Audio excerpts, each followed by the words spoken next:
It's been more than 6 months and we are still living in the world of coronavirus pandemic. More than 22 million people infected worldwide with approximately 800,000 deaths and still counting. This is one of the biggest emergency crises after World War II. It paralyzed the world economy and in the process of delivering a global recession. While during pandemic, when the economy of the world slumps, the business of vaccines is on the peak. In this video, we will know how the economics and business of vaccines work during pandemic and how vaccines are important to global economy during such a recession or crisis. We will also address how and why the economics of vaccines nationalized during this pandemic.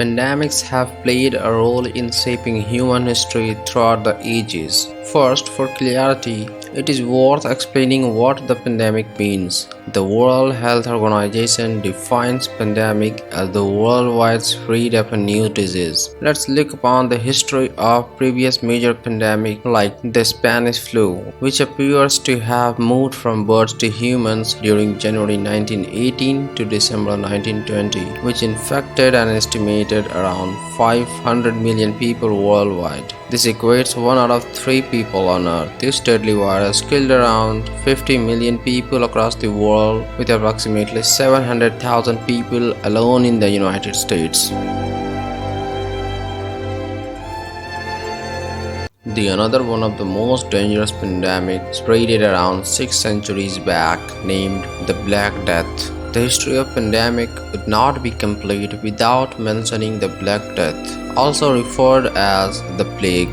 Between 1347 to 1351, within this 4 year, the Black Death was responsible for the death of around 75 to 200 million people. In fact, it may have killed half of the population of entire Europe at that time. This pandemic was caused by a bacterium called Yersinia pestis rather than a virus. This plague transmitted via respiratory droplets just like the COVID-19, but the Black Death was spread by the rodents rather than the movements of humans.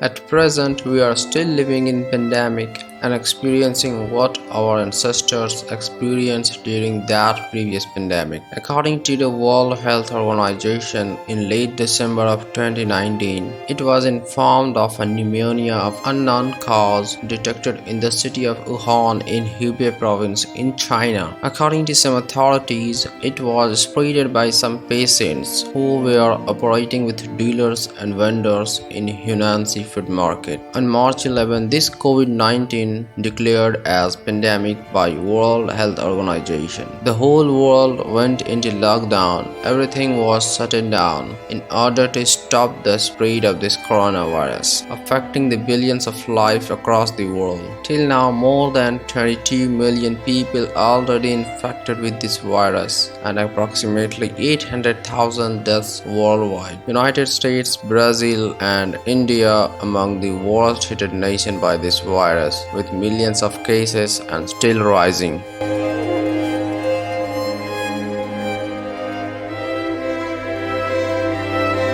Due to global lockdown, economic contagion is now spreading as fast as the disease itself. Politicians and government of different countries introducing bailout packages for their economic recovery suffered by this coronavirus pandemic. Now the solution is only stuck at the vaccines. It is clear that only vaccine would reduce the need for social distancing, but the timelines are long as many vaccines are on the different stages of trial in different countries.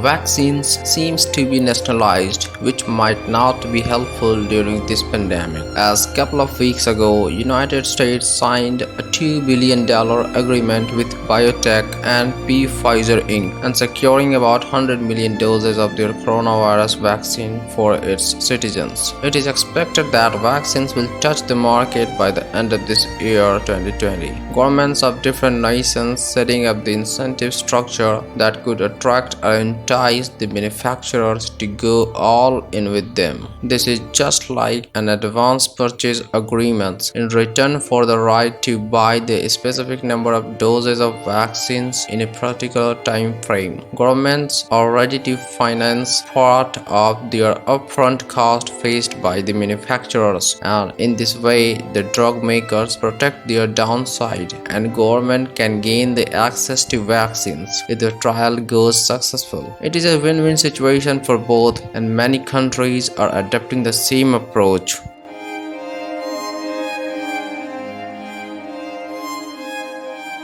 In Germany, the government invested about 300 million euros in CureVac for 23% stake in the company. France, Italy, Germany, UK, Netherlands, all these countries reserved doses of AstraZeneca's promising vaccines. Here in Asian subcontinent, the Serum Institute of India has indicated that it will distribute half of the vaccines in the entire country. Recently, Australia government says that they will distribute the vaccines to their every citizens free of cost if the trial goes successful there. This rising vaccines nationalism is offering us the glimpse into the future. The question arises here, what about the poor countries? In such pandemic, no one is safe until everyone is safe. Yes, this is truth that the protection of their citizens is the first priority for every government, but the infectious diseases like coronavirus can only be achieved by protecting others too. As the world is interconnected in the era of this globalization, as Bill Gates wrote, during a pandemic,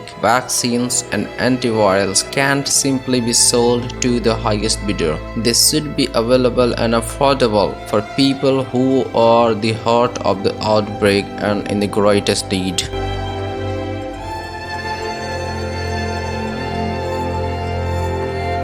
Couple of days ago, an organization came into picture named GAVI, Global Alliance for Vaccines and Immunizations. It is a public-private partnership that aims to bring the doses of vaccines to everyone in the world. Last month, they launched their latest initiative, the COVAX facility. This organization pools the resources from multiple wealthy countries and signs the advance purchase agreement with the various vaccines manufacturers across the world. For low-income countries, GAVI is just like a lifesaver. More than 70 countries have submitted their EOIs or expression of interest, but such organization needs more countries to back this initiative.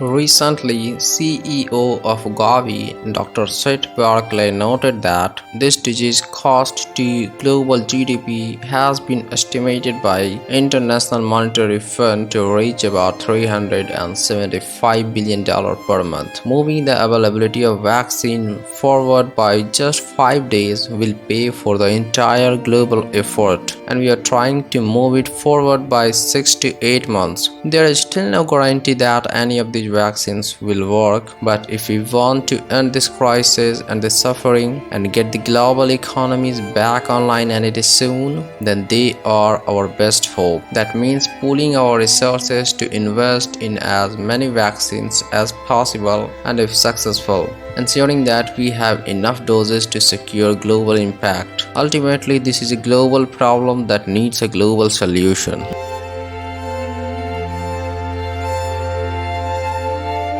There are significant differences between previous pandemic happened and in current coronavirus pandemic. We learned that testing is only key to identify this virus where vaccines are not available with us. We also learned that physical distancing and quarantine measures work in such infectious diseases. Humans improved and upgraded themselves over different ages with past experiences. The question arises here, would the Black Death have been so devastating or destructive if people had better understanding, modern medical treatments, improved nutrition, and better technologies at that time what we have today? Probably not. We must understand and remember that we are not the only humans who experienced such tribulations, and we will not be lost too. This is also important to remember that pandemics do end. It comes and go, but humanity is always survived at every circumstances. Today we have better science and technology. We no longer live in the dark ages. We are better armed today than we have ever been earlier.